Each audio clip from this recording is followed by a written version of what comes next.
to me is my best friend in the whole entire world for 20 years. It's been 20 years. My friend Chris, how you doing, bud? Our friendship is almost old enough to drink. That is scary to think about. Not that we haven't been drinking since then, but, whatever. And then also joining us is Heather. Hi, I'm Heather Chandler, and I am a teacher. Woo! This is exciting. This is A like little bit more than a teacher. I feel like you're like... Let's be honest. Well, I teach college. There you go. Yeah. The Okay. college professor. Well, With degrees. Yeah. Multiple degrees. Plural. So, With an S. yeah, but still, I'm just honestly just like a little film nerd. So, yeah. Nerd. So, okay, I'm sure you get asked this all the time then. Are you aware of Letterboxd, the app that kind of lets you track movies and everything? Yes, but I don't really use it. Okay. So one thing I do is I try to follow certain directors that I like. I honestly, as much as like a film nerd as I am, I don't watch a ton of movies. I think it's because I tend to mull them over for so long, and I got to do some other stuff, right? Sure. But so I'll watch a handful of films that kind of intrigue me, and then I rewatch them. There you go. So so they take up some space for a minute for me. So I don't watch a whole lot, but if I see a director that I really like, then I'm in line to go see it as soon as I can. Okay, so question following that then. Who is your favorite director? Ooh, tough. It's a tie between Stanley Kubrick and Jane Campion. Okay. So I love them. Modern right now. I gotta say Garland. So Ex Machina might be my favorite film. That was mind-blowing. Yeah. That movie sent me for a few loops. So good. For sure. So good. I try to include it in any class I possibly can just because I want everyone to see it. Yeah. I line up to go see whatever he's got for Okay. sure. Yeah. Who would you say would be the modern most overrated director? I'm really hoping you don't break my heart right now. Oh my gosh. I'm hoping you do.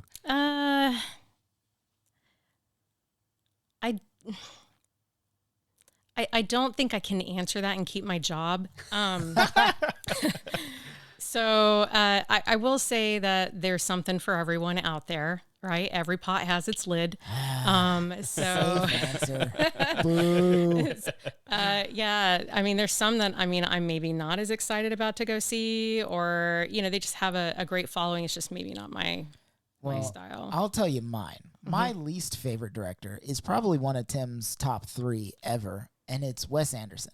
Oh, yeah, he's wrong. I'm sorry, Tim. He's wrong? Or I'm wrong? Chris is wrong. Oh, okay, yeah, thank you. Yeah. Thank you. I don't like Wes Anderson. I really do like Wes Anderson. I don't. I can't get behind it. Too many fast cuts, and they're all no matter what the topic of the movie is, they're all shot the same way. I don't like that. I don't feel like he has range. I'm not even going to try to engage in this conversation I've had with him so many times. Yeah. So, Wes Anderson is art. So, Yes. everything is beautiful. Sorry, Chris. Sure. I disagree there. I thought you were going to say Tim Burton, but Ooh, Tim hot Burton. take. Yes. I think Tim Burton is exactly rated. He's not overwhelming. He's not underwhelming. He's just whelming. You know what you're going to get when you go see a Tim Burton movie. It's like Ninja Turtles. One of my favorite things to watch on TV, movies, all of that stuff is Ninja Turtles. You know exactly what you're going to get, and it's turtles beating up ninjas. That's it. It doesn't have to get more complicated than that. With Tim Burton, it's you're going to get something slightly creepy that's not too scary. You're going to get something a little weird, probably a little bit racist, and you know what you're getting. Yep. You hit on the head there, buddy. Johnny Depp's going to be in it. Helena for Bonham real. Carter is going to be there. Yeah. You know exactly what you're getting. That's true. So, definitely, you're going to get a lot of Johnny Cash, or not Johnny Cash, Johnny Depp with him. Yeah. I obviously don't watch a lot of Tim Burton movies. I've seen enough. Honestly, I think if you're going to watch Tim Burton, you could probably do a little bit better and watch Henry Selick. He did Coraline. Actually, That's Coraline is one of my pretty good. family's favorite movies. Myself, Janelle, and Ellie all love it. Tyler watches it. He's not a huge fan of it, but he watches it with us sometimes. Yeah. So most of my students absolutely love that movie. It's usually in the top 10 that I hear when I'm asking them, like, what do you love and what's your favorite film? It's a great story. I hear it over and over It again. was shot really well as a movie. Yeah. I think it's super cool. Yeah. Yeah. So how would you categorize then? You have a favorite director, and I love Civil War, and yeah, fantastic. Yes. I'm on board with you on that. Yes. Letterboxd usually asks you like top 4 films. I know it's a really hard ask, but if you maybe a different genre for each top one, or I don't know, maybe characterize yourself in those top 4. Yeah, so that's really, really hard because I think that is constantly changing for me. The movies I'm gravitating towards at a specific time kind of match whatever mood I'm in. And I can be bipolar with movies. So I either like stuff that's really thought-provoking, which is why I like Garland's films so much. Ex Machina has to have a spot on that list for sure for me. Yeah. And let me think. I mean, I really, I know it's kind of cliche, but I really do like the original Nosferatu, because there's some cool stuff that's happening there, and I can appreciate like just the creativity with such limited resources there, and you see some of those same scenes repeating. Over and over and over again. So I like that. I think he did something really cool. I think the original Nosferatu, the 1922 version, is still playing in my room right now. That's funny. Yeah. I really do love it. I watched it for the first time in high school.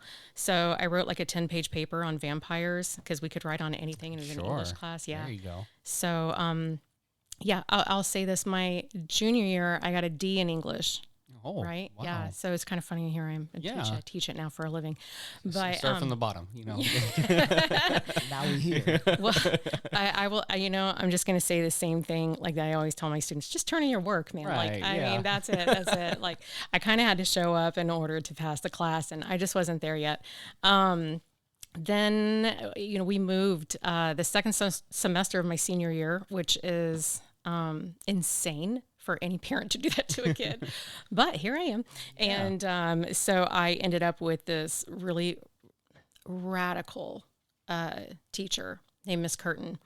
And she was extraordinary and would play George Jones in class and was obsessed with Elvis and just really was thinking outside of the box all the time. So she hired me to clean her house. And so I got to hang out with her a little bit, and we would talk about all kinds of things.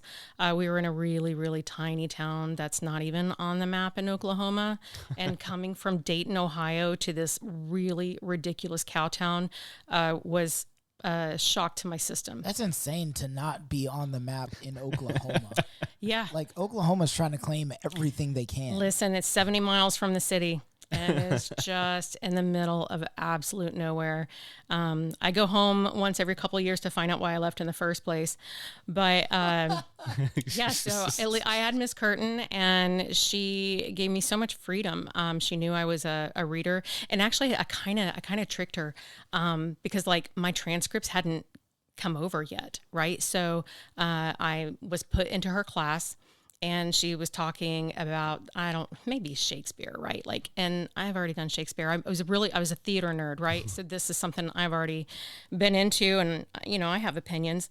And so I'm sitting in her class, and she brings something up, and then I'm having a conversation about it. And then she was like, you stay after class. You're going to go into my honors class. Oh, and wow. I was like, when you see my transcript, you're probably going to change your mind. So listen, last year I got a D. Yeah, no, I totally didn't tell her. So, so I was moved up to her honors English class that day. Wow. And then she placed me in her honors humanities class. And I wrote that out for as long as I could until they received my transcripts, and then the counselor called me in, and she was like, well, we're a little disappointed. But I was able to stay in those classes, and I had a lot of fun. I think Miss Curtin taught the subjects in a way that just made sense to me. I've always been an avid reader. I actually would skip school just to go to the library, and the librarians in Dayton totally knew me, and they didn't care, and they were great.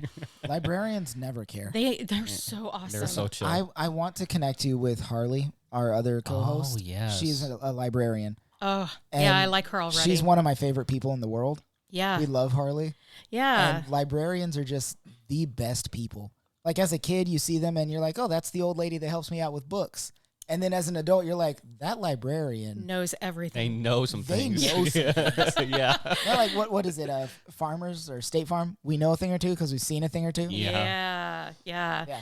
No, so I would skip school all the time. I think the stuff I wanted to read, we weren't covering. To be fair, okay, I do take responsibility that I got a D in my English class because I did not show up and I didn't do the work. But it was taught by our high school football coach. Oh, who well, that's really reasonable. didn't want to teach it either. Sure. So You left out that piece of context. So That's why I suck at geography today. My yeah. ninth grade geography teacher was my tennis coach. Western Civ was our wrestling coach. Mm-hmm. Yeah, I learned nothing. They don't teach. They're there to coach and they have to teach a class. So they just show up and they're like, if you're here, you get an A. Yeah. Oh, I didn't get that. I don't even, did I pass Western Civ? I don't know. So my GPA when I graduated high school was so embarrassingly bad. I don't even want to admit it. That's fair. Yeah.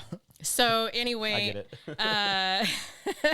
I don't know how I graduated. Barely by the skin of my teeth. Barely. Well, listen, that clearly doesn't matter because now you're a college professor and I graduated in the top 10% of my class, top 5% of my class, and I'm doing a podcast. So, I don't think it really matters. Well, I mean, I'm doing a podcast too, so does it matter? As a guest. So I will say when I turned it around when I got to college, I did graduate top of my class in undergrad and then in graduate school. So, but by then I was taking classes I loved and I wanted to be there. So Yeah. it was a completely Right. different thing than you have to be here to choosing whatever class that, interests you. Right. So I liked having agency over what I wanted to study. And that was a game changer. And then, Miss Curtin really just kind of set everything in motion for me. And then I would say maybe my second year of college, I took an American Lit class and I just had an amazing professor. And he taught literature in a way I had never, ever had before. And he was funny and class was great. I couldn't wait to show up. And he would challenge me. So I remember I took a test one time and I got 100 on the test and I went down, I handed it in, he graded it and gave me 100. He goes, nobody ever gets 100 on my test. Ooh. So I went out, I was walking out to the car and then I just thought, you know what? I wonder if I can do this, right? Like maybe I can do this. So I went up and I said, hey, do you think I could do this? Do you think I could teach English? I want your job. Yeah. Funny story coming. So, and he said, I think you can do anything. And so that was such a radical thing for me to hear. Because I was a terrible student in high school. I was expelled. I got expelled for the first time in first grade. Oh my gosh. Like who does that, right? Like I did. Yeah. Chris is raising his hand here. So school and I had some, we had some things in our past that we had to get over, but, so he said, take my second class, American Lit 2. And I'm like, I don't need it. And he says, well, take it anyway. And I'll let you do a different project than everyone else. You won't have to write all the papers that they have to write. I'm going to have you do something else. And so I was intrigued and I was like, well, I do have an elective space. So I took it. And he had me work on one paper the entire time. So it was longer. It was kind of almost conference length. And so instead of doing short papers and stuff, I worked on one and I did it on Great Gatsby. Hey. And it's because I freaking hate that novel. And I find that I write best on things that piss me off. And so I like to argue. That's a natural thing for me. And Hey, that's a normal thing, right? Yes. Normal people are that way. I think so. Tim, normal people are that way. Leave me alone. So I had stuff to say, right? So I had a lot of fun writing that paper, and I wrote the paper in defense of Daisy because I feel like As you should. yes, I feel like this whole vain, vapid idea of hers just caught on with one critic, and everybody else kind of copied it. Yeah. And I don't like that reading at all. Baz Luhrmann, when he do like him. When he did his adaptation of The Great Gatsby, he did something remarkable with the music. He put the song in there from Lana Del Rey where she's saying, "Will you still love me when I'm That's no one longer of my young and all-time beautiful?" favorite songs. Beautiful. And because of that song, she's one of my all-time favorite vocalists. Yes, no, she's exquisite. But just the music playing in the background was able to give Daisy the voice that Fitzgerald didn't give her Right. in the story. And so I like Baz Luhrmann. We became friends after that. No, really, no, he doesn't know I exist. But in my mind, I really do. I appreciate him because he saw the story that I saw when I was reading Gatsby. And so, yeah, I appreciate him. I've always felt that way about Daisy. Like, yeah, she kind of sucks if you're just reading it for what it is. But if you look into it, if you're considering the culture of the time, her reactions to Gatsby versus Tom, like, she's not where she wants to be. She's just doing the best she can with what she has. Well, yeah, and let's be honest here. Gatsby fell in love with this girl he met one night when she was 17, and he goes away for a really long time, and he comes back, and he's the she's creep. now a mom of a 2-year-old, Yeah. and he's over here freaking out that Yes. she's not this person that she was at 17. He's the creep. Gentlemen, none of us are. And so, yeah, so I definitely had a completely different reading of that. And yeah, so of course, I think I got my associates, and I said, "Hey, I got my associate's degree," and he said, "Good, now go get your bachelor's." There you go. So then I did. I went and got my bachelor's, and I reached out to him and I said, "Hey, I got my bachelor's." He said, "Good, now go to graduate school." So I went to graduate school, and I had just a phenomenal professor that changed my perspective on film. I was kind of a literature nerd, and I've always been a reader, right? So I kind of was very dismissive of film as something that I could read. And I thought it was just pop culture, but actually I realized, you know what? I really love pop culture, and there's so much to talk about there. So this whole idea of there being high art and low art is just ridiculous to me now.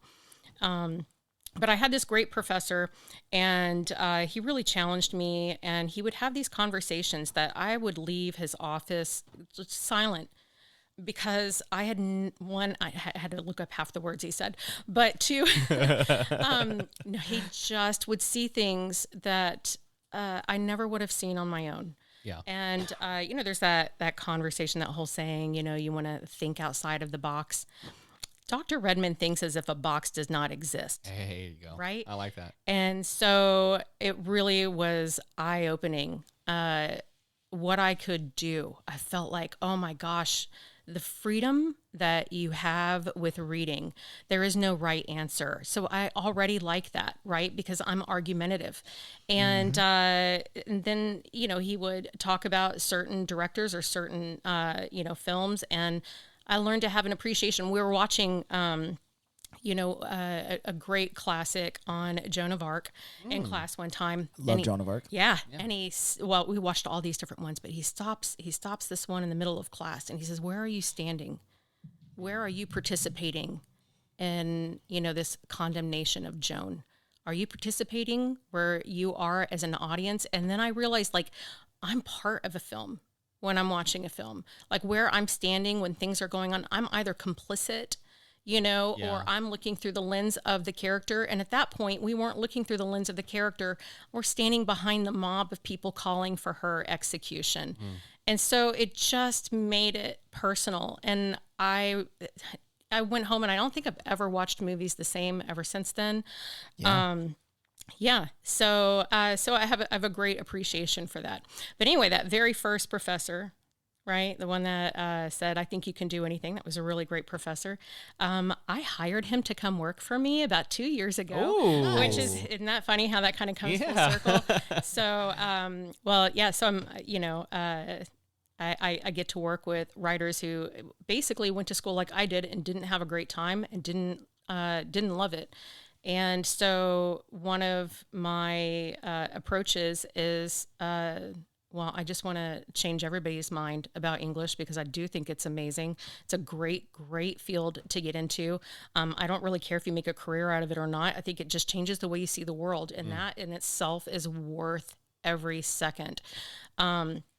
And I knew that he did that for me. So if I couldn't teach that class and someone else is teaching that class, I wanted him to be the one to do it.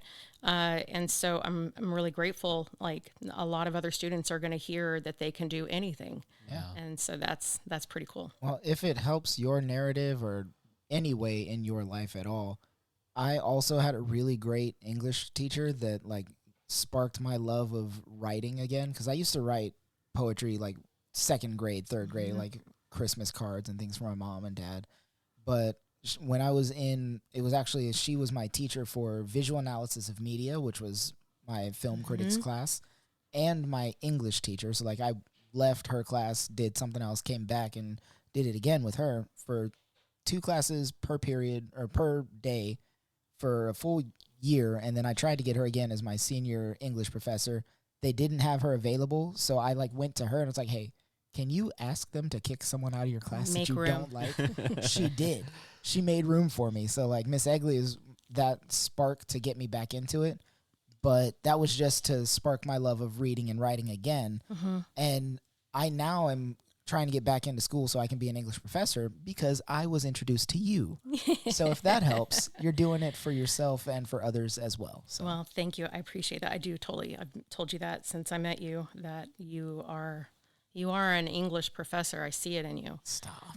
Yeah, but you are. And yeah, so it's a lot of fun, I think. And it's something that if I weren't making a living at this, I still would love it. And that's how you know you're in the right place. Right, Yes. right. So absolutely. And so I think it's kind of it's a gift to be able to go into a classroom and spend the time talking about something I absolutely love. Yeah. And I can't imagine having to teach something like, physics. Which hopefully the physics teacher would love it. I would not. We'd be pulling out a textbook. But I'd be watching videos trying to learn it like before. But English, I think it's so great because really, honestly, you can make it up as long as you can back it up. Oh, there you go. Right? So there's no one specific answer. And that alone right there is a fun place to play. Sure is. I wanted to ask, speaking of no wrong answers, a lot of times when we talk about film, we talk about class, we talk about the artistic abilities, we talk about the direction, the cinematography, all those things. But just like anything else, we also have what I like to call Taco Bells in our life, things that are not deemed as high quality, but they're still great and they're still foundational. What film do you feel like in your life is a Taco Bell? Yes. It's a guilty pleasure or something that it could be both well made or not, but like, what do you feel is that for you? So Sharknado. I'm gonna say I don't feel like it's Taco Bell, but other people might feel like. And you know what? Actually, Taco Bell makes some good nachos, so I don't even care. Yeah. Right? So I love any Adam Sandler movie. Wow. You know Yeah. what? I love Adam Sandler.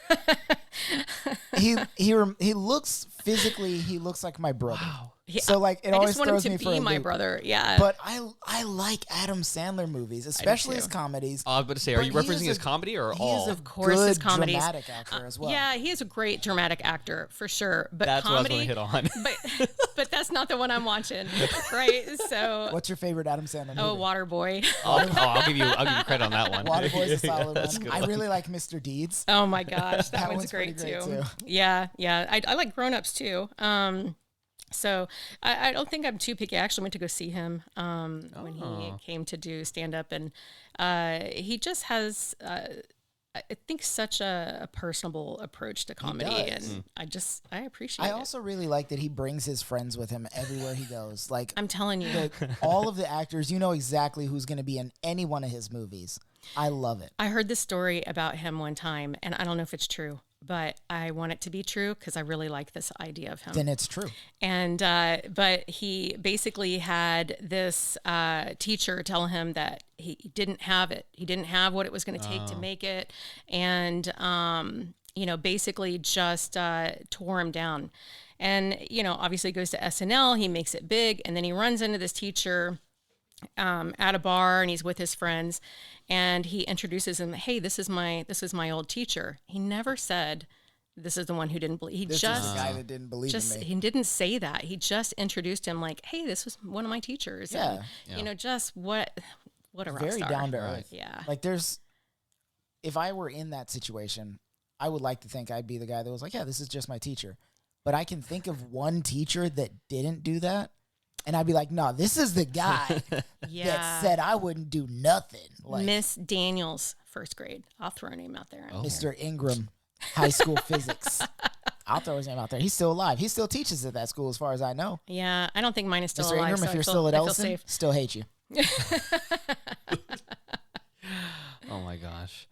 Well, we talked about our favorites, but we're here to talk about a film that just came out. And should we dive in? Yeah. So we all went to go see Nosferatu from Eggers. Yes. And talk about another director I really do. I do like. And he's only got 4 films out right now. Right. It's wild to think about it. Also, he doesn't know his dad. Okay. you tell us. So we were trying to figure out, I don't know if you remember, there used to be old school film critics that used to do the thumbs up, thumbs down. It was and Roger Ebert and Ebert. Yeah. I couldn't remember his name, so I thought it was Eggers, and I was like, is that the guy's son? That's funny. So Tim Googled it. He's like, no, that's not his dad. I was like, maybe he doesn't know his dad. That's I funny. shouldn't have said that. I'm sorry. Maybe he's a bastard and he doesn't know it. That's my bad. That's funny. No, anyway, I teach his film Witch in my classes. I love that. I love that movie so much. And I usually have 2 different types of student reactions from that. Either they really love it and they're super cool student, or they're like, I don't know about Professor C. She's a little weird. I can't believe you. Why would you recommend that film? And so, but it's all right. It's all good. Well, I think what about Eggers is so fascinating is, and if you don't mind, I'd like to dive into some of the ideas that we talked about a little bit off air. One of them is his quote unquote simplicity that he has. This approach that he has is something that he'll quote in his own interviews. Is he doesn't care too much about other ideas or certain themes. He really likes to just kind of put it at face value, which I think you said, and I agree with you. Is it's not very accurate, or at least not in a I don't know what's the word I'm looking for, but it's not really present. I don't think there's definitely lots of different meanings, but what you see between The Witch and Nosferatu is a very common theme, in my opinion, between the women characters and their freedom of choice and autonomy. And so I want to get your take on that. Where do you find the comparison there? Ooh, so I really love the agency that is presented in Witch. It's such a complicated film. It's simple in the fact that, we don't have all this CGI, all these crazy things happening. He focuses on the story. And that's really what it's all about, right? And, I think when we're looking at our females there, she just could never be Puritan. Right. And so I love this idea. And I think there's this theme that kind of happens with this idea of belonging and isolation. So obviously the family has been moved out because, the dad has to be, more, Puritan than the other Puritans because, religion. And so this whole idea of trying to be pure and to not be tempted by any of these things that are going out. There's so much shame that kind of is built up in there, all this repression and oppression. And so I think that it's intriguing, this idea that the agency here is choosing to not be oppressed, but still it's choosing submission to Black Phillip. So I don't know that it is completely the answer that I'm looking for in the film, but I appreciate the multiple layers that are happening there. I can see why some people say this is a feminist film. I can see where it's not. So, and I feel the same thing with Nosferatu. I love that Eggers changed the position of this film from the original, and now, you know, we are focusing on the woman's take, right? So we get to see the story unfold through her eyes, and I like that. So some parts I struggle with, and I honestly, this is something I struggle with all different types of literature, and especially like those in the feminist canon. And I'm telling you, man, people would stone me for this, but I really hate that the end story for most of women characters who are hailed as a feminist hero is either madness or death. Yeah. And so we have this with Kate Chopin's The Awakening, which is an amazing story, but it really freaking pisses me off. We have it with The Yellow Wallpaper, which is also wonderful. And I get that there weren't a lot of choices, you know, for women to escape to have another option, to have freedom. So the only freedom is madness or death. And I think I'm just rebellious enough to still want another option. And so with Nosferatu, I like that we get the story from her lens. And I like that she is, I guess, more open about her sexuality, her desire. But I think that's a whole kind of theme, like when Nosferatu says, "I am appetite," right? Like, oh, yeah, you are appetite. Eating for sure. Yeah. So I think that is really cool, what's happening there. I like that there's this kind of spin on, is she the victim or is she like, or is it all what did the professor call her? Like you would be like a goddess of Isis, right? I think he said. Yeah. And so in some cultures, she would be hailed as a hero. And we kind of get a glimpse of that with the naked girl riding out on the horse, you know, like willingly going, like here is the Bohemian Virgin. Yeah. So she is, and has accepted her role as savior. Right. So we're definitely playing with the dark feminine here, and that's, intriguing. Yeah. But you know, I would have liked a third option for her. Well, I was going to ask, do you feel like in the final scene, of course, it's sticking true to the original, of course. But is it true choice there? Is it true, you know, picking your own, you know, option here, or is it still, you know, picking the path that's in front of you? Yeah. So obviously she is, you know, trying to spare her husband, I think, by making this choice in the end, but she kind of gets something out of it, right? Like we find out this guy's kind of great in bed or whatever, and so she's, you know, willing to go out in a great way. That's how I want to go out. Yeah, but that's so weird. We got to talk about that. We'll get for sure. To that. But yeah, so she's accepting her agency and recognizing that dark side of herself, that shadow self. That's really kind of cool.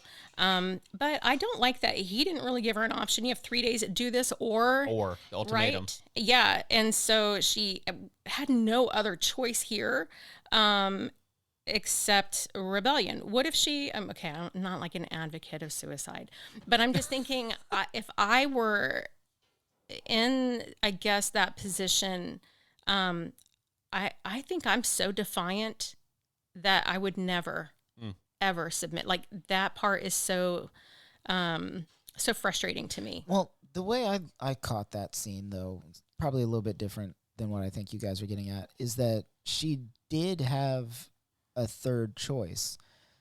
A lot of times when you're watching the hero's journey in male-dominated movies, or you're reading like the Odyssey or whatever have you, you're watching the hero's journey, they either are going to beat everything, they're going to die trying, or they're going to willingly sacrifice themselves for whatever the thing is that they want to achieve.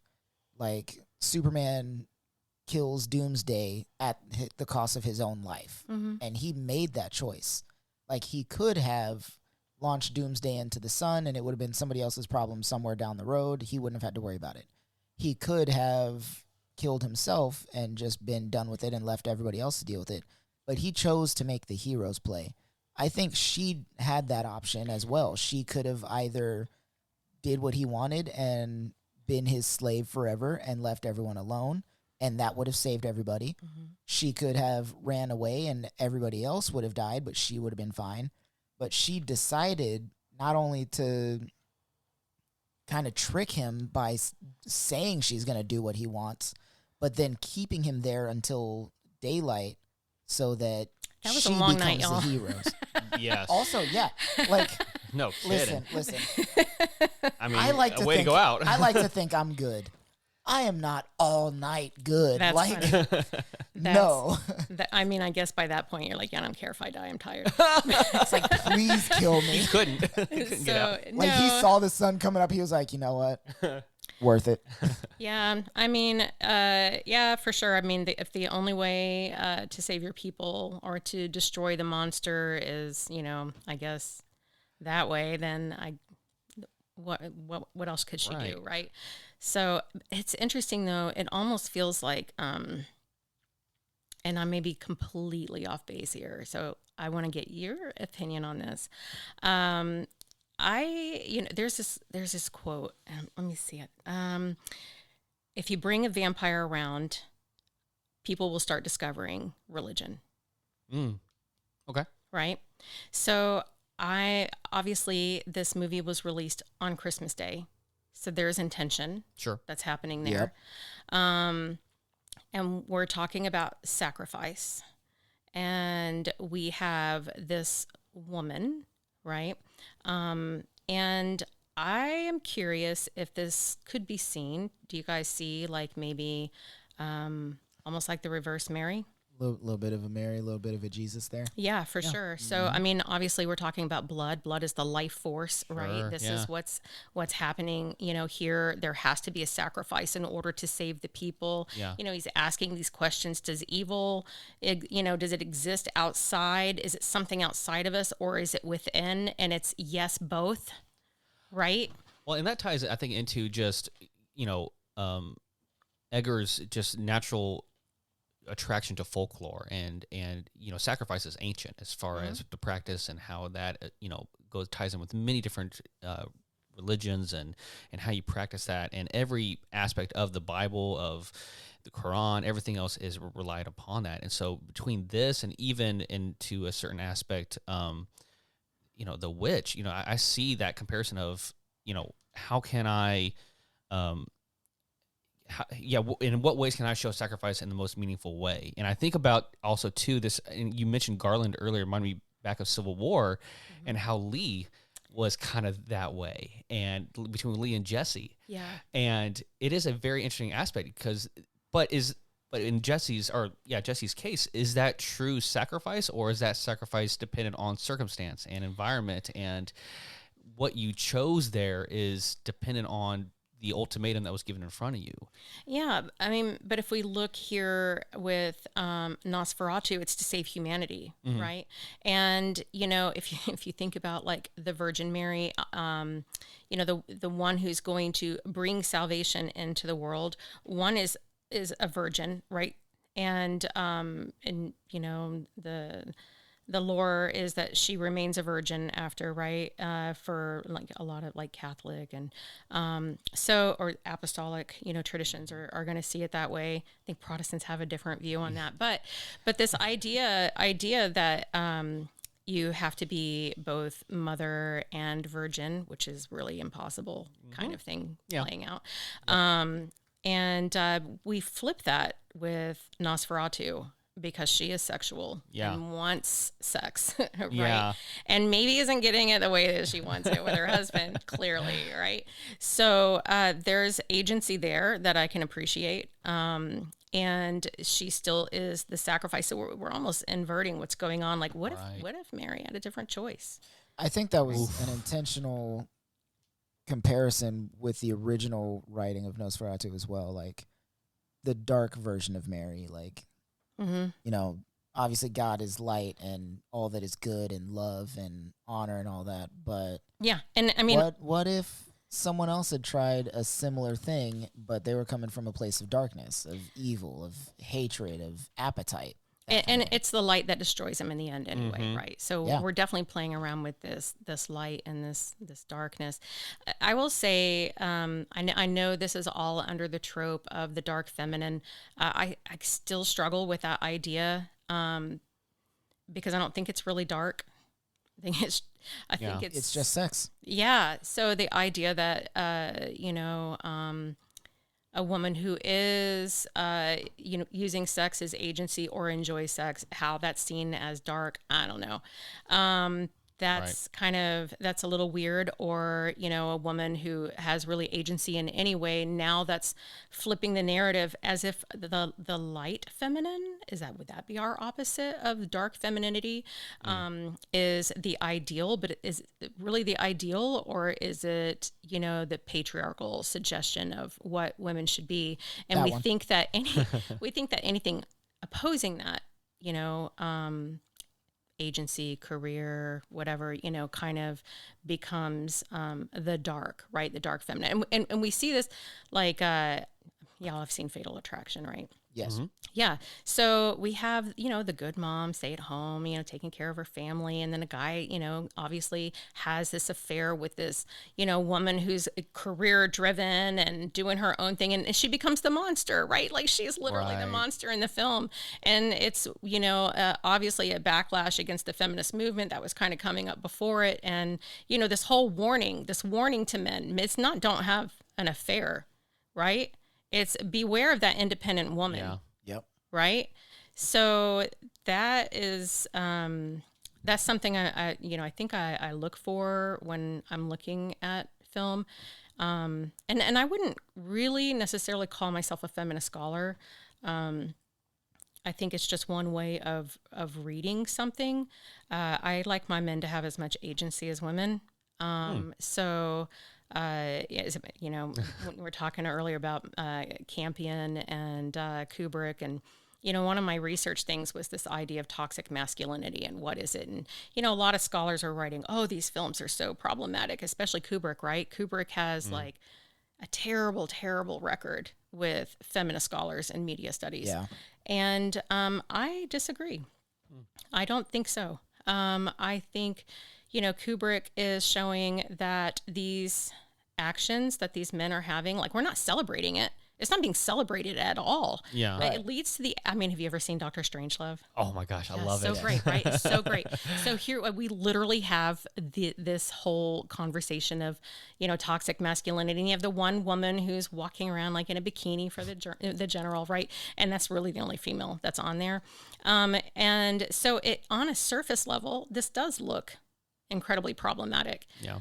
But I think Kubrick is not celebrating this. No, it's more of a commentary on what it literally society is already doing. It leads to the destruction of the entire world. Yeah. Yes. Right?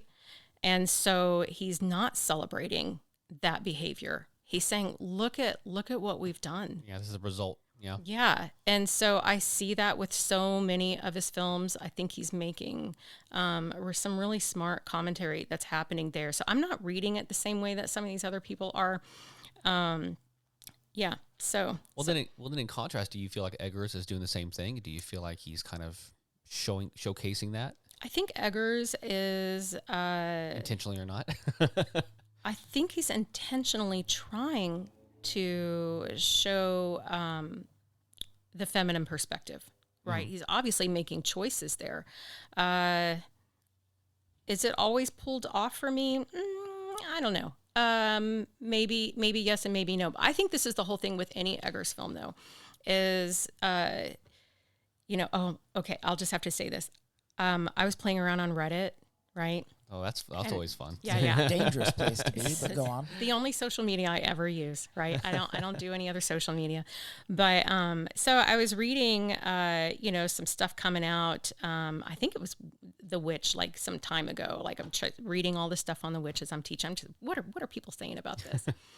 And It was really funny because one forum pulled up like it was Catholicism, and there's this conversation where they're reading, Christianity into the film, and they're like, "I didn't know Eggers was a Christian. This is amazing! Like, look at all this. I knew I liked him." And then, if you go to the occult forum, they're like, "I didn't know that he was an occultist. This is really awesome." It's media bias. Yeah. Really. So, you're it's gonna our get out own of it bias. what you want. Yeah, it's our own bias, and that's, I think, what's so cool about film and literature, that we're not watching the same movie. Right. Yeah. None of us are watching the same movie. The movie you watch is based on your own experience in life and your beliefs and your biases and all that. Yeah. Yeah. But I do think Eggers is very well grounded in mythology, obviously, Lighthouse, my goodness. And there's so much biblical allusions and references that are woven throughout his films, that obviously he's very well versed there. And then of course we've got, the occultist thing. He is up all into all of them. Yeah. And so it makes it complicated to pinpoint one on him, but I don't think we even should. I don't think that matters. Right. Mm-hmm. I think it's cool that he has left mystery there. I think it's very similar, and this is going to sound like it's way out of left field, but I'll make it connect, I promise. You ever watch A Hard Day's Night, the Beatles movie? No, honestly, I hate the Beatles. Throw stones. Go ahead. Oh my God. I know, I said it. Get I out. did. I totally said it. Listen, did I tell you I was contrarian or not? Like, right. Okay, well, anyways, the Beatles, they do a movie that's based on a lot of their music, and there's a song they do called Norwegian Wood, which is just the story of him meeting a woman, going to her apartment. They don't do anything that he expected them to do, and then she leaves in the morning. That's the whole song. And people are like, a lot of people are saying that you guys wrote that song about lesbians and vampires or whatever it was. And they're like, they say that, but really we don't think too much about that stuff. We just wanted to write songs about lesbians and vampires. It's just a blue Like wall. it just is what it is. Like, Yeah. and they were just messing with the interviewer, obviously, but I feel like that showcases it pretty well. Like, you're going to see what you want, and you can ask the artist what you think they meant all you want. That artist owes you nothing. No, He can just say, and he can say, like, he may have had something to put into the movie, but he can also just say, no, I just wanted to make a vampire movie. There's this quote I love, and I'm going to butcher it, but you'll get the gist. It's from D.H. Lawrence, and he says, "The job of the critic is to rescue the story from the writer." Ooh. And I love that so much, because, we have our biases when we're watching it, right? But we have that too when we're creating something. Like, that's going to come through no matter what. And maybe we don't see it. Like, Fitzgerald thought he was just writing this great story, and don't you guys all hate Daisy? And I'm like, you know what? You're kind of an ass, right? And so I'm seeing a completely different side of Fitzgerald. And I think we do this with the film. I do think it would be hard to not see the religion and the folklore, the occultism, all the stuff that's happening in Eggers' film. I think our problem is we try to force a box. Sure. And say this is the reading when there's so many readings. It's like the quote, whether you think you can or whether you think you can't, you're right. Yeah. Like, whether you think it's Christian or whether you think it's occult, you're right. Yeah. Yeah. Yeah. And that question, does evil exist outside or does it, exist within? Whatever Where is the you think the evil answer is, originating? Right. Yeah. And both answers are right. I was listening to a podcast the other day about Nosferatu, and they were talking about the 70s version. And have you seen the 70s? I have not. That's the one I haven't seen. Neither have I. I hear there's a lot of rats. Yes, I heard the same. And one of the things they mentioned, though, is how this film, they felt like it should be made approximately the same amount of time every set amount of years. Like between 50 years. Yeah. Every 50 years remake this movie. Yeah, because it gives a different light. It gives a different perspective on both, just where the director is changing and how he is a reflection of the culture around. And so going back, though, you bring up a great point then, because we were talking about how he could have changed something at the end. Because obviously he sticks pretty true to the main storyline, but he also focuses mostly on the woman and how it's really kind of almost around her story. do you feel then like because of how he ended things and didn't change too much, do you feel like that is a statement, or do you feel like that's just him sticking to the story? I mean, there's obviously some fidelity that's happening there, right? And I don't fault him for that. It's funny, you know, I can't tell you how many times I've seen the original Nosferatu. Like I said, the first time I watched it was in high school, and I've watched it several times since because it's just actually kind of cool. And I love vampires. I've always loved vampires. I don't know why, but it's just something like I've always kind of been drawn to. And so as far as like the changes that are happening, I think, you know, every generation is going to create the vampire that it needs. And so we're retelling, right? They are undead, right? We can never kill these vampires. They keep coming back. I don't care if it's like, you know, Nosferatu or, you know, Nosferatu ripping off Bram Stoker or, you know, or how is Dracula being portrayed in the novel? How is he being portrayed, you know, with Bela Lugosi? When all of a sudden we move from Nosferatu style vision of this vampire to, because he looks like a rat. He's really like, you know, the little teeth in the front and claws. Very like, rat-like. yeah, it's gross, right? He's like, that one you're watching and, it's repulsive. But, and funny story, like there were all these rumors going around that he really was a vampire. Like people believed it. I love it. Like this actor's really What was it? It was a vampire. Shrek. Yeah. Something. Yeah. Like his name was Shrek. Yeah. Shrek, right? I Tim can find out. Google it, yeah. Yeah. So anyway, so we have that, and then we get Bela Lugosi, and we're reading this with, you know, I mean, he goes from being like this rat to a dude in a tux, and now he's, you know, he's a count, and so now is this is our monster the aristocrats, right? Oh, come on. And Always. That's one thing I learned about Scooby-Doo is the monster is always a rich white dude. So it's funny how we're changing it. And then, you know, obviously we keep going. I grew up in like 80s and 90s. And so my vampire movies were different than the generation after me.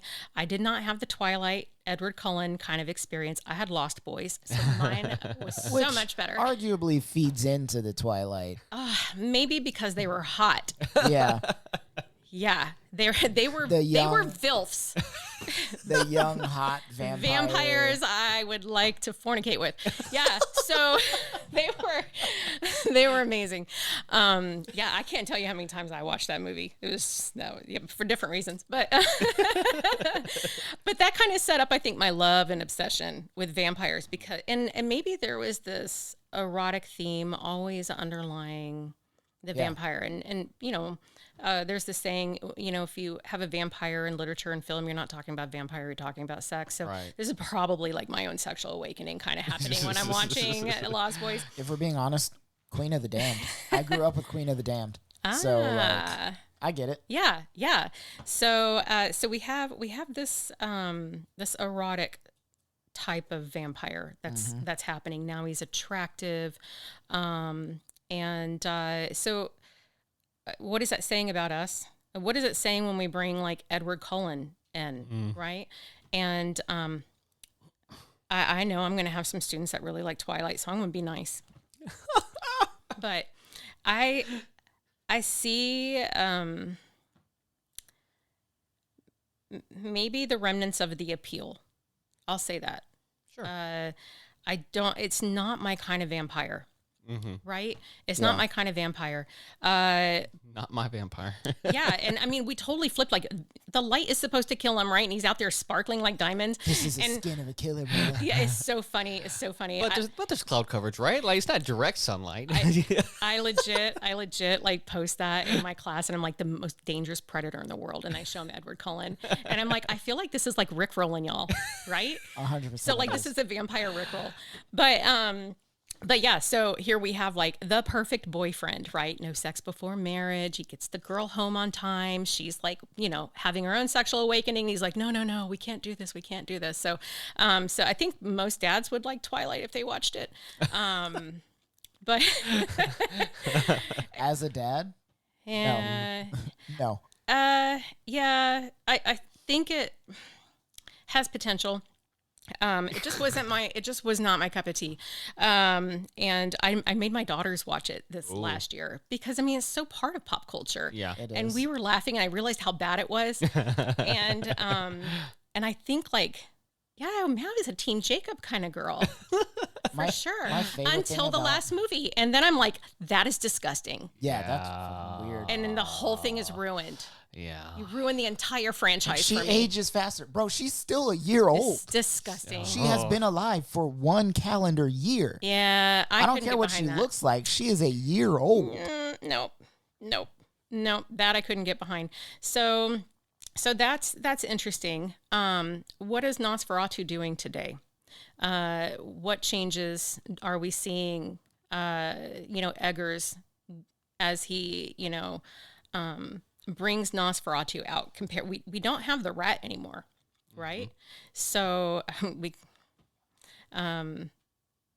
I'm not sure. Like, there's something, I think one thing that Eggers is doing that is really smart is there's this fine line between eroticism that's happening and repulsion, Yes. right? Yes. So you are a little bit attracted, but then you're freaked out because this is gross, right? Yeah. And I like that he's doing that because really this is a monster. We should be grossed out. It shouldn't be Lost Boys. But that's probably why you have the attraction. It's because it's so repulsive and it's so against everything the culture thinks that it's supposed to be that. And so there's this layer of like, I'm different, or like I'm attracted to something that no one else wants to accept. And that's a dangerous feeling. And it's exciting though, because it's like, I've hit something here. There's also the theory that you're attracted to Nosferatu because he is unapologetically who he is. Like, he looks the way you would expect a monster to look. He acts the way you would expect a monster to act. He's being very real, and that's part of the attraction. I don't know if I agree with that. I think there are people who are just really who they are, and I'm not attracted to them. It doesn't matter to me. I think his obsession with her is on some sick level attractive. Well, yeah. Yeah, Right? we know that. We all same watch with Edward Criminal Cullen. Minds. Come on, same with Edward Right. Cullen. We've like, all watched Criminal Minds Yeah. and First 48. We know that, like, the people that are not supposed to be attractive because they are literal serial killers. no, listen. I read those novels. Like, I I'll can admit it fix right him. now. I'll I read can it. fix him. It's but kind of I- hot that he would kill people for me. Like, I will say that your book boyfriends should never be your real boyfriends, right? Like we know that there's like this fine line that's happening. That's what foreplay's for. Yeah. it's like, you can never do it like he does. Good. I don't want to. That scene. Let's talk about that scene. That I'm so curious, like your reaction to So- that. Like so I my was- reaction might be different. I was told that this movie had a lot of, like, really crazy things in it. And there were, like, 2 crazy things and a little bit of a vampire dick outline. Mm-hmm. Like, I that's was not going to what I say would full call frontal, crazy. but then it was a lie. I was like, not really. that's not what I would call ish. crazy. But that was the most wild scene in the movie, where she was, like, going after her husband. She was like, you could never do it like he does. And her husband's like, well, let me try. And it's just, it was weird. I didn't That was like uncomfortable. it. Yeah. Yes. I Well- know, like, a lot of movies put sex scenes in to draw people in, and I feel like that one was put in for the complete opposite reason. It's like, you should not like this, and I'm going to do it anyway. That's how I felt. I don't know. I think we see she really enjoyed that. And that's part of, I think, the smart thing that Eggers is doing from the female perspective, the feminist perspective, because you would expect that to be terrible. She shouldn't be enjoying sex, let alone rough sex, right? Yeah. And but she is, so she's kind of blowing that out of the water a little bit. No shade there. I- Like, I will enjoy, say- enjoy what you like. But I will say I was really surprised that would be the husband's reaction, because I don't think that would ever be my husband's reaction. If I would never. Well, let me ask then, do you feel like that was pure desperation out of the husband, or do you feel like that could have been, had events turned differently, been a new start, a new journey with them? Because that's, to me, felt like, and I'm not going to say too much, but it feels like there is a sense of, I will do whatever it takes for you. But is that genuine for him? Is that something that could be long lasting for him? I don't think it's his character. I think it definitely felt out of character for him. It definitely was not out of character for her. The chemistry, I think the chemistry was off in this film. I'm going to say that. Like, that's one thing I didn't buy into their relationship so much. I think that was also intentional. Yeah, though. exactly. Because the chemistry between her and Nosferatu was there. Yes. Yeah. Palpable. Yeah. And so, I thought about that. That might be intentional, but it just made, I think, the sex scene even more awkward for me to watch. Not just because I'm sitting in it, and I took my son to the movies. I mean, Which son? He's 25, Ryan. I was going to say, yeah. you've got an adult son. That's fine. I know, but it still is it's just weird. You want to go, Owen? No. Yeah. It's like there's some things I don't like to do with my kids. One is watch sex scenes, and the other is play Cards Against Humanity. that I have to stay mom. But anyway, so he's great to go see movies with because he does appreciate it. And he actually saw Lighthouse before me. He's been hounding me to watch that. And I watched it and I texted him and I was like, dude, that is disturbing. Like so disturbing. You haven't watched it yet, have you? I haven't. Yeah. But It's on my list, though. Yeah. Like, again, outside of Robert Pattinson being Edward Cullen, like, he's a really good actor. I forgot he was Edward Cullen. Honestly, he forgets, watching too. Lighthouse. Fantastic. That's one of my favorite things about Twilight is a lot of the actors forget that they were in Twilight. Like, I've seen interviews with, like, Anna Kendrick where she's talking about, like, she'll make a reference and they're like, oh, what was that like for you? And she's like, what like for me? You were in that movie. I was. Oh, my God, I was. Yeah, I think, but that whole, you're right. And I want to actually play on this. I want to kind of dig deeper about differences and what we know about vampires and everything. We haven't talked about it yet. The stash. Oh, yeah. So, I mean, the stash is in the novel. And I did not know that. Yeah. Oh, okay. Yeah. Well, look at that. Mm-hmm. Look at people calling Eggers like, changing everything. Like this, he's going to the original. Well, yeah. I mean, because let's throw it out there. Nosferatu was stolen from Bram Stoker. It happened, obviously the original Nosferatu in 1922. This is after World War I. Germany has like all these restrictions from the treaty. And of course, like it leads to all kinds of things. One being the rise of Hitler because there's so many restrictions, but they're so poor that they cannot pay the copyright to do Dracula. So they're like, well, maybe we change his name. He's now Nosferatu, and we'll get out of London. Let's go, to Wisburg, and and you take off the stash. I don't know. So we make all these little changes. Is it enough to take away from being Stoker's story? No, they didn't change it enough though to not make the Romani people the villains. Like he was part of that tribe originally, which is why they all knew it and they all stayed there and they all sacrificed the virgin to him in the modern movie. Like, you couldn't have like changed the cultures. I'm not sure I got the same reading. I think so. I mean, obviously the Romani culture there, like if we go back, I'll just say this before we get started. That one person's religion is another person's superstition, right? So when we're looking at like the folkloric vampire, it was real. This was real, right? Yeah. So just as much as the Holy Ghost is real to Christians, right? Or Satan is real to Christians. The vampire was real, and it makes sense that this would be one way of helping people because, they're living out in rural areas. And how do you keep people, how do you make them behave? How do you have social order, right? And so this is like one of the things that we need to talk about when we're talking about monsters in general. Why do we even have them? Why create them? We create them and then we fear them. But you have these stories of the vampires, and so part of this is coming out because these unexplainable illnesses are happening, like tuberculosis or internal cancers. How do you explain something happening to they're just their strength is draining every single day, and you can't find out what this is? So it must be this vampire. So there became these different stories, these legends that were going out about the vampires, right? And all these different cultures have them. But in the Romani, it was very, very much part of the culture.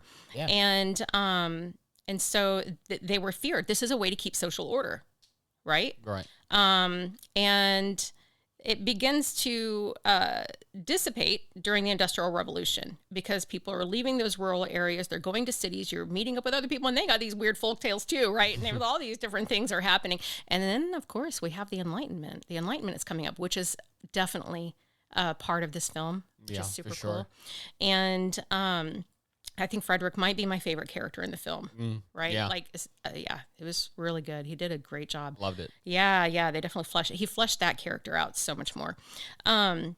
But yeah, so, you move to the city, and now you have police officers, you have, compulsory education, science is booming. So these, traditions, these folkloric beliefs are dissipating, right? And so they're not as strong at that point. When we go to Nosferatu scene in the Romani village, it's because they do believe he exists. Right. And there's some interesting questions I think that are happening. So, watching this and trying to read from, the lens of a Christian and seeing how, he goes to the Orthodox nuns take him in. Mm-hmm. And they cure him because he does not become a Nosferatu, right? Mm-hmm. Like, so that he is saved, by the faith or whatever these nuns are doing. The Romani people, the folklore, they somehow their belief system and what they're doing is keeping the vampire away from them as well. So we have this reading of the Romanis where they're not touching him. Right, they're afraid of him. They work together, though, the Romanis and the nuns. Like when exactly, I think it was a Romani girl that found him after he escaped that took him to the nuns and was like, "Hey, and the nuns, we can defend you before you go, but if you're not going to listen to us, they're the ones that'll help you after." Exactly. So they're both in line, and Nosferatu cannot touch either one of them, mm-hmm. which is kind of cool because he's not saying one particular lens is better than the other. Mm-hmm. But then when you think that, oh, good, faith is going to save you. You get, the little girls who are praying to angels to protect them, and they are not. You get the mother who is obviously very faithful and praying, and she is not also, right, saved. Yeah. Yep. So, there's this question, will you be saved, by God? Will God save you? And sometimes that answer is yes in the film, and sometimes it's no. And then in the end, the salvation is lying with our female protagonist, right? Mm. So he's definitely doing some interesting things there. I think it goes back to that question, is it this or is it this? And it's both or none, right? I love a fine line. I love the fine line. Love the fine line that Eggers presents. I don't like a straightforward answer. And I think he's really great at presenting us with a lot of different ways we can take this. One of the readings I got from the ending was, and I don't know if it's the one that I want to ascribe to, but was that only the person that started all of the problems can finish and fix all of the problems. It's like she's the one that originally summoned Nosferatu. Whether she meant to or not, she did it. And she was the one that had to fix it. Nobody else could have done it. It had to be her. According to Willem Dafoe's character, like, she was the only one that could do this. It's like, you can burn his castle, you can destroy his casket, but she's the only one that can destroy him. Yeah, I can see that, but I also think, like, man, she was like a young girl when this happened. And she was isolated. Could this also be read? Her fault. Could it also be read as the reaction of a sexual assault survivor? Yes. right? And there are a lot of different ways, like you were saying, to read into this story. You know, just the way she's losing her mind and all these things that are coming into play, this obsession with sex and so there's some interesting things that are happening. But yeah, I think you know, that what is do you remember the quote in the movie? Something like when the professor is yelling and he says, you know, you can't fight the light unless you recognize that there's darkness. Oh, yeah. And I think that's maybe the armature of what's happening. You know, she cannot embrace that light until she embraces the darkness that's within. Right. And part of her wants to be with Nosferatu. Like there is that appetite, that desire that is underlying, even if it is repulsive and it doesn't make sense. And Nosferatu here being absolutely repulsive in the film and yet also alluring can also be seen as just like our one other way that we try to shame sex, right? Like this should not be appealing. I shouldn't have these feelings. I shouldn't feel aroused. Like I need to repress my sexuality. Like I'm only allowed to be attracted to this, right? Yeah. And yet, you know, she can't fight it. Yeah. And she tries, right? And she feels all this shame about it. So it's pretty interesting. Yeah. So how do you, I heard this too, and I was also trying to understand the very beginning, the very, you know, the dream-esque sequence is, do you interpret that as more dreamlike, or do you interpret that as there was a real relationship? There was a real her choosing to choose herself at the beginning, or is that desire, or is that, you know, how did you interpret that? A couple different ways. One, I will say, probably one of the best shot scenes in the entire film was that opening sequence. Yeah. With the It shadows. was so intense. I mean, it's like she's standing there in the white gown and everything behind her is dark. And then the white curtain is going and you have the black shadow of Nosferatu. Just the play with the light and the shadow was exquisite. It was art. That was absolute art. And I just wanted to pause it at the theater and just take it in for a minute because my goodness. Stand up and start teaching the people. Listen, what he's doing here with the lights and the framing is just beautiful. But it's also a nod to Nosferatu, right? The original 1922 and playing around with shadow. You know, I when I was watching Lighthouse, I think that there's a lot of scenes where you're not sure if this is real or, you know, not real. It could be happening there. I do think it's real. I think she was isolated, just like in Witch, when the family is so incredibly isolated. Yeah.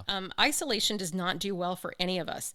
And there is this running theme that goes in Egger's film about isolation. You know, the Lighthouse, come on, these guys are, you know, they're isolated from the rest of society, and it breeds mental, you know, breakdowns and other stuff. And then, and then we have this with Witch. They're isolated, and the family starts falling apart, right? Like, you know, and it just, So we get this with Nosferatu too, right? And I'm thinking like she's so isolated. We don't really get a whole lot of her dad, right? But we get enough to realize that it's not a great relationship. And she's crying and just so lonely. Lonely. I don't care who comes to me. Please, please, please, somebody come. And Nosferatu is the one to answer. What I don't know is why he's the one that answers. Yeah. Right? Yeah. So somehow she has summoned him, and it doesn't seem like she's trying to summon something evil. She's just trying to find something, right? That's kind of the thing, though. Like, evil people, specifically male-coded characters, whether they're actually men or not, are going to take advantage at any given opportunity. And the first opportunity he got to be summoned by someone, he was like, "You'll do." Yeah, I mean, there will be people who prey on it, but also when, you know, her husband goes away, and I mean, in the beginning, she doesn't seem like she's really, she's a little bit off, right? Like especially in the flower scene, which she definitely took to a higher level than the original. Sure enough. Yeah. It was like, the original was like, "Oh, you killed these flowers," and she's like, so "How sad. dare you?" I know this one, like I felt bad, like Never again. Never again. No. Not buying flowers anymore. No. Potted plants only from this point forward. For sure. But as soon as he leaves and she's staying with her friend, and the longer he's gone, the more she starts falling apart. Yeah. And so again, we're getting this theme of isolation leading to madness. So do you feel like then that is a pure attraction to him, or is that a pure attraction to going back to what you had and it being what you could have available to you? I think I mean, it did seem that there was a desire to be with her husband. Yeah. For sure. Right. And so I don't think she wanted him to leave. I don't think she wanted to replace him with Nosferatu. No. So, and really his absence is when Nosferatu, the dreams start coming and all this stuff is growing in his absence, right? So, yeah. Different readings. We could go different ways. We with sure that. could. Yeah. Yeah.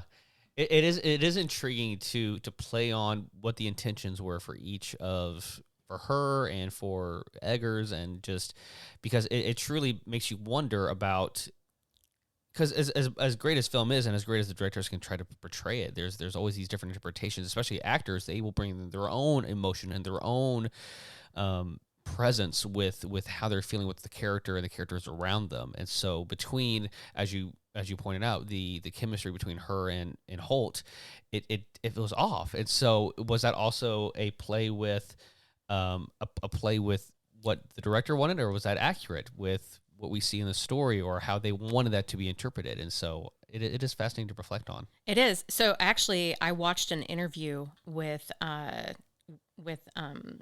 Holt and her, like, outside, and there was so much chemistry between them. It was unbelievable. And I was like, why didn't this translate on film at all? And then you can see that this was maybe intentional. They're both incredible actors. That's how. Is this on Depp or is this on Holt? I liked Holt. I'd say he had a fantastic year. Yeah, I sometimes watching this, I would be taken out of the movie. I don't like when that happens, and I would think that this is one of the rare occasions that it did. Like when the acting took me out of, I no longer suspending, disbelief. In some parts, it felt very overacted to me. I did not love the casting in that particular era, I guess, and I know there's a lot of mixed reviews on that. I didn't like it. I'll just say that. I think Frederick was phenomenal. William Dafoe, my gosh, yeah. always, even though it was kind of a weird caricature. I'm gonna say you could always count on him playing that weird scientist in the background, though. Willem Dafoe is one of my favorite characters in my favorite movie ever, Boondock Saints. Oh my gosh. I love Agent Schmecker. That's funny. And Willem Dafoe played him perfectly. That's funny. Loved it. In Lighthouse, William Dafoe is such a solid character that I never stepped out of the film there. Mm-hmm. And watching Witch, I never stepped out of the film in that one either. So Nosferatu, as much as I loved so much that was going on, it didn't quite hit the same for me. And part of that would be the acting, I think. And I mean, there's only so many times I can watch someone like shaking and convulsing on screen. It's just at some point I'm like, the 10th time I'm like, I got it. We get it. You have seizures. Yeah. Yeah. I would have liked more time with Nosferatu. Interesting. How did you feel about the first introduction of him in the castle compared to the original? I already see it sparked here. What do you feel about that? Well, yeah, it was kind of a scary scene. Yeah. So I liked it. I really did appreciate that. I think that was probably maybe one of the strongest points of the film for me. I really loved it. The whole fireplace scene was pretty intense. I liked that he had the weird big stash kind of going on. it did seem more in line with, I guess, like the history of that particular era and the aristocrats of that era. So it makes sense that that's what it would be versus like a rat. But I mean, obviously they're talking about the plague. Interesting also, I guess, like if you think about like this Nosferatu comes after our own pandemic. Yeah. So yeah, That's wild to think about. but yeah, so all kinds of cool things are happening with this film, I think. But Speaking of being taken out of the movie, for me, it was the introduction that took me out entirely. And because I feel like I can bring this point of view as a person of color watching this movie, and really any horror movie where white people are making the worst decisions ever. Like, I promise you, you go find any black person and you're like, hey, what would you do in this situation? I'd fucking leave. Like, I would... Like, that carriage showed up out of nowhere to take him to the castle. No horses, no driver, and he just gets in. yeah, okay, so Nah, bro. that is definitely I would have booked it back to the village and then booked it back to the ship and then booked it back home. that's definitely a cultural thing. 100%. Because I'd have gone in the carriage. No. I know you would have. Yeah, Heather. you know that. Yeah. I know you would have. Yeah, so I love like going on ghost tours and doing Nah. all that kind of stuff. Yeah, it's so much fun That for thing me. would have pulled up. I'll wait for the next one. Thanks. I think part of it is Go ahead. Just go. I do. That is one of the best shots also in the Oh, film. yeah. I love when he's It was standing at that little really great crossroads. visually. Yeah. Yeah. Man, like you can see the whole hero's journey right there. Yep. Like right there, I'm gonna have to cross the threshold. That was super cool. I liked it. Beautiful. I mean, the cinematography was beautiful. I don't know that that should be the best part of a film. It definitely doesn't hurt. I appreciate it, but I feel like maybe the story was not 100% there for me. I would probably give this like a 7.5. Interesting. Yeah. What about you guys? Where would you rate it? Well, actually, hold on. Let me go back to my letterbox. Timmy's already rated it. Oh Is yeah. it in your top 4? Oh no. Okay. No. Good. Well, wait, out of like in general or just? Oh no. It is not my top 4. No. I don't know. I think I gave it a 7. In general. Okay. Or 7 or 8. I think it was like 7.5, but you can't do one or the other, so I think I did 7. We're not too far off there. Yeah, because it definitely you have the beauty of it. Like you can't deny that. No, You you cannot can't. deny the cinematography. You can't deny some of the Willem Dafoe. You can't deny some of those really beautiful moments that you get out of this film. But you're right. There is some moments of like, okay, yeah, I'm out. Yeah, it's kind of like, okay, this is uncomfortable. Like, and not in the sense of like what you're seeing on the screen is, but like just how it is being felt. But on that same note, though, it's enjoyable. It's an enjoyable film. It's an enjoyable, something that you can, like some people have traditions to go out to the movies on Christmas. This is a perfect, let's go out and have our tradition kind of film. And so, I think I would probably leave it around that 7.5-ish. I went and watched this movie on a Sunday morning at church time. So it was like really cathartic for me, honestly. It was our service. I'd put it at like a 7.5 as well. Like it was a really good movie. I enjoyed it for what it was. I was taken out a few times by the reactions of people to their situation. Like the dad that watched his best friend like dying, watched his wife have convulsions. And, like he hired a professional to come and tell him what was going on. The professional told him and he was just like, nope, not going to happen. I was like, bro, like you're watching this stuff happen with your own eyes and you don't believe it. Are Like you talking about with Frederick? Yeah. Yeah. I love that. Okay, I will say I do like that part. And I think it's because it is referencing so much of that enlightenment. And I think And modern things too. we're here again. Yeah, Yes. we're here again. Like the facts are right there. It's Yes. so easily accessible and you're watching it happen and you just refuse to believe it. But Like sometimes don't you think and there at should the be an detriment explanation of for things? your own Yeah. family. Like they all died Yeah. because you were dumb. Yeah, no, I definitely appreciate. I love the, I guess, the nod to the science there. I mean, obviously I'm a scholar, right? And so I'm looking for evidence and things, and I understand where he's coming from on that perspective because things are just not making sense, right? Yeah. There has to be a logical explanation for some of this stuff. Like when I went on the ghost tour down in Austin, they're telling all these things and I'm like, but I mean, it's still fun. I'm still going to go, right? Because I'm not afraid. But then there is also just the mystery of some things that we just don't have an answer for yet. Right. And I like that Eggers leaves that fine line. Yeah. Like some things we don't have an answer for, right? So I did like that part. I feel like I identify most with Frederick in that entire movie. He's probably more of a character I identify with. I could not identify, with really anybody else. So I that makes it identified with hard. that old bohemian woman that was like, don't go to the castle. Just don't do it. It's a bad idea. Don't do it. Yeah. And then he's like, I'm going to do it anyway. She says, "Puh, I'm done with you then. Like, That's so funny. that's not me. I'm out. That's so He's funny. waiting for that promotion though. That's It did not have Not worth it. it didn't have the scene I guess the for coffins.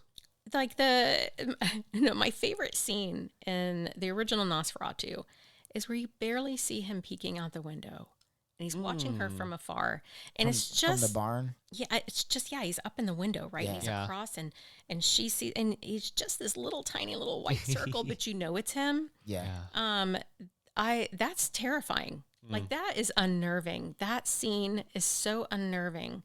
And I think that's why we have this idea, like so many of our horror films today are relying on like CGI or jump scares or something. But just that little bit where he's there, you can't really tell everything, just is enough. It's enough to make you a little bit freaked out. I think they did a really good job with that. Like you were saying with the lighting and the shadows and everything in this one as well. Like when the curtain like blows up one time and you see the shadow there for like half a frame. So beautiful. And then it blows up again and it's not there anymore. Like Ooh, or I the shadow like that stuff. descending over the city. That was a great shot. Yeah. Yeah, it was. So I mean, I think he's fantastic. If he puts another film out, I'm gonna go see it. Right. Yeah. So it would not be in my favorites of Eggers. I'll say that. Right. Yeah. But I like him. I like the questions that he brings up, and I like a film that's gonna make me stop for a few days and mull it over. Sure. Did you watch The Northman? That's the only one I haven't seen. Okay, I was going to ask you to rank where you would put it in the other ones, but I would do Witch first, and then I would do Lighthouse. Although I think Lighthouse, the cinematography, I guess if you're reading it as film, that would be top for sure. But story, I like the story of the witch. But I also like stories of witches, so that's my bias coming in. I'm going to lean always to witches and vampires. This is just what I do. Fun story. Right. I actually met Anne Rice. Really? And had her sign my copy of Mimic of the Devil.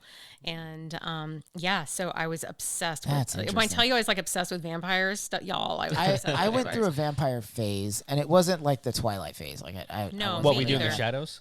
What We Do in the Shadows was part of that. That's funny. one of my favorite vampire Love it. pieces That's of media funny. at all. But I used to read this book series by Amelia Atwater Rhodes. It was like a prelude to Twilight. It was a young adult vampire series. And I read it when I was in like elementary and middle school. And it was a really interesting take. Like you become a vampire and then you get vampirism plus one extra thing. So like a lot of them are like telepaths or Oh, that's cool. they are like super speed, super strength. Do you that get to kind of thing. choose, or is it No, just it just random? kind of Okay. happens to you. But you can choose your aesthetic after it happens. So there was this one female character that became like just by her bloodline, like she was part of the vampire hunter family, and they turned her into a vampire.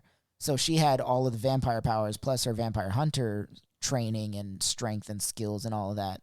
And then she also took on, like, instead of being a bat, she decided she was going to become a tiger or something like that.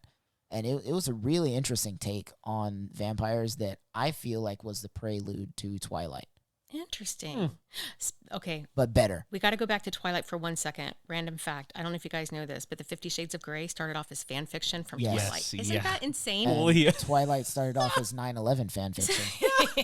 So, It's so insane to me. which is insane I to will say say, that okay, you can have I do. 9/11 fan fiction. I like smut as much as I like just about anything else, but I have never read the 50 Shades of Grey series. I will admit I've never read it. I tried like the first page, and I mean my smut still needs to be better written. Like it was terrible. I couldn't get into it. Yeah, I've but heard that. but yeah. So speaking of smut, there's like What a phrase. ridiculous, a ridiculous genre. It's huge of paranormal romance. The vampires yeah. live there. Oh yeah, for sure. They live there. Women love them. So it's, I wonder There's why. a lot of weird paranormal and or monster and or what's the word? And not anamorphic and something. Anthropomorphic? There you go. Anthropomorphic. Anthropomorphic animals becoming lovers of people, and it's like an AI trend now. People are writing, like, using AI to write these awful smut books, and then they'll use AI to come up with a cover for it, and then they sell it on Amazon, and it makes $1 million. But it's like horribly written, That's and it's funny. like the time I had sex with a triceratops, and then like part 2 is like I was a tricerabottom. That's So it's like, hilarious. sir, this And is a Wendy's. Like, we don't need all that. Wow. Okay, so when I say I like smut, it's not that. I don't know.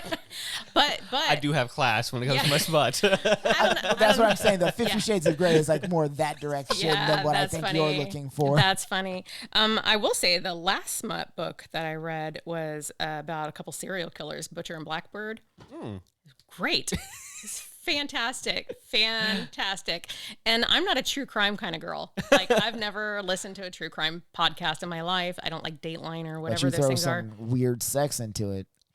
She'll I read the book. It depends on the circumstance, I think. But yeah, so yeah, I don't hate on any books. People should just read, right? Yeah, Just absolutely. Read what you like. It's Taco Well, Bell. I have Yes, our recently Taco Bell. started rereading The Odyssey because I'm a gentleman with class. So One of us that's needs what to be I'm at this. into right now is The Odyssey, and nothing weird about it. Well, But I promise you, there's Odyssey smut out there. Oh, well, sure. I'll redeem myself. The last book I read was Beowulf. I'm getting ready to There you finish it go. again, so There I you just go. reread it. So yeah, so I'm not all smut, like just sometimes. Yeah, little An smutty, appropriate amount. It's just a little smutty. That's funny. Well, I think we've had a really great discussion. Are we satisfied? Has our appetite been met? Appetite. I think so. I think we should go see Wolfman. Oh, yes. I actually agree with you. Yeah. I Yes. want This to is see fun. that one This is too. a lot of fun. Yes, I agree. Well, thank you for this conversation. I you so really much. enjoyed this. Look, I don't get to talk about movies a lot because this guy and a lot of the people on the pod kind of get on to me about my fandom for Wes Anderson and the like. So this was enjoyable. I love this. If you want Tim to watch a movie, just tell him it won an Oscar. Well, okay, no. You're one of those. No, I am not one of Listen. those, but he thinks I'm one of those. He's not actually one of those, but like that'll put it at the top of the list for him at least. I don't even know what won the last Oscar. I don't either. Yeah. It's not that he thinks that all Oscar movies are the best. He just wants to be able to discuss movies.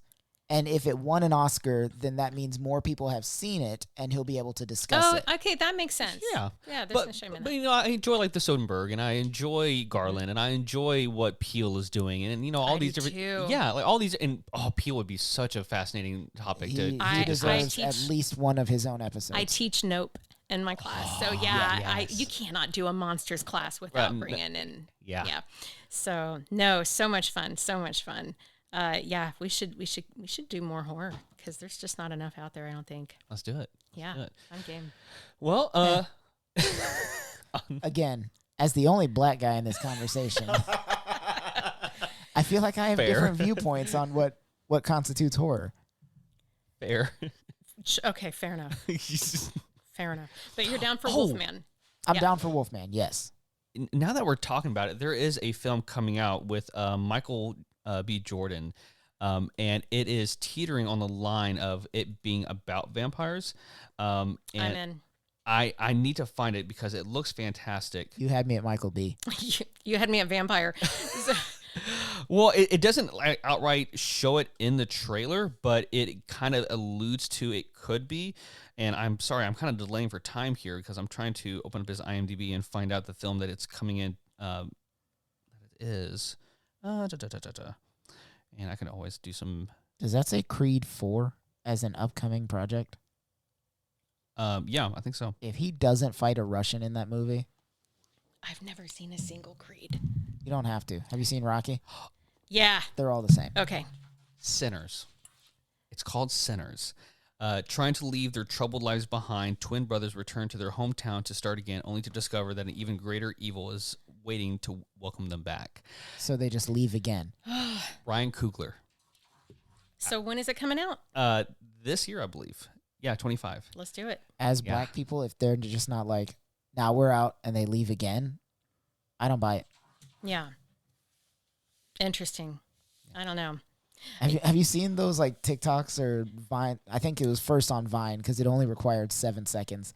I'm telling you, It was I like- only have Reddit. I was don't like- have any other social So media. it was a real quick video. It was a car full of black guys driving. It was like Jeepers Creepers if they were black. And you see the one guy like running from the field, like, turn around. In Jeepers Creepers, the kids are like, that guy's crazy. And they just keep going. The black guy's like, oh, nope. And then immediately turn around. I was like, nah, we ain't going there. Nah. I like living. We're just going to keep on going the other way. That's hilarious. Cancel vacation. That's funny. That's funny. Well, I'm wondering if Wolfman is going to hit the same as vampires. I don't think so. No. I mean, we have like a gazillion vampire movies that come out all the time. Mm-hmm. I'm not sure why vampires hit differently than the rest of our monsters. It's the sex. Well, Yeah, maybe. I think it's the sex. Maybe. Yeah, because Whether they physically have sex or not, it's the sexual. allure? Yeah. yeah, the forbidden, the power. There's something very powerful. did you watch Werewolf by Night? I've not. I don't love werewolves. Oh, okay. So you're not into that kind of monster. No, not so much. There's no sex. That's what it is. No, there's a whole genre of books on that too. This just There's not a my whole thing. convention for people like that. Yeah, I'm out on that. But That's always so off-putting to me. Like at Comic-Con, seeing people in their full furry suits, I'm like, that's not where that should be. that's, I refuse to read anything on that because I just don't want to know. Don't. And I really don't. yeah, so now I will say, Ex Machina, I think is a modern retelling of Frankenstein. I'm okay with that. Yes. I'm okay with that statement. Yep. Yeah, I'm gonna leave that as yes. I agree with you. yeah. 'Cause I'll dive into it if we start talking about it, and I know. we've already gone really We don't- long. we Yep. don't have time for that. Alrighty. So next time, Next time, Any final thoughts, Heather? go watch a movie and find some people to talk about it. Denny's, I think, is still open, there you go. right? Yeah, I can't do Denny's, but we can find another spot. We'll find another spot. Yeah, IHOP. I don't know. No, I really don't care. I think we should get back to watching film and talking about it. I love It's that. fun. Yeah. Yeah. Enough of that. Tim? Like what you like. Yeah. Yeah, like what you like, and don't be ashamed about it. Live your life and love it. Yeah, you can make it up, and just as long as you back it up, right? That's right, There we go. Yeah. Christopher. I think if I had any final thoughts, it would just be that sometimes things have more than one meaning, and that's okay. That's preferable. It is. Yeah. Yeah. Like, there's Monsters. not always a right answer or a wrong answer. Monsters are meaning-making machines. Yeah. Yeah. Well, on that note, thank you all for listening to this fun conversation about film and Nosferatu. And as always, there's always more than this. Bye, Bye. everyone. Thanks, guys.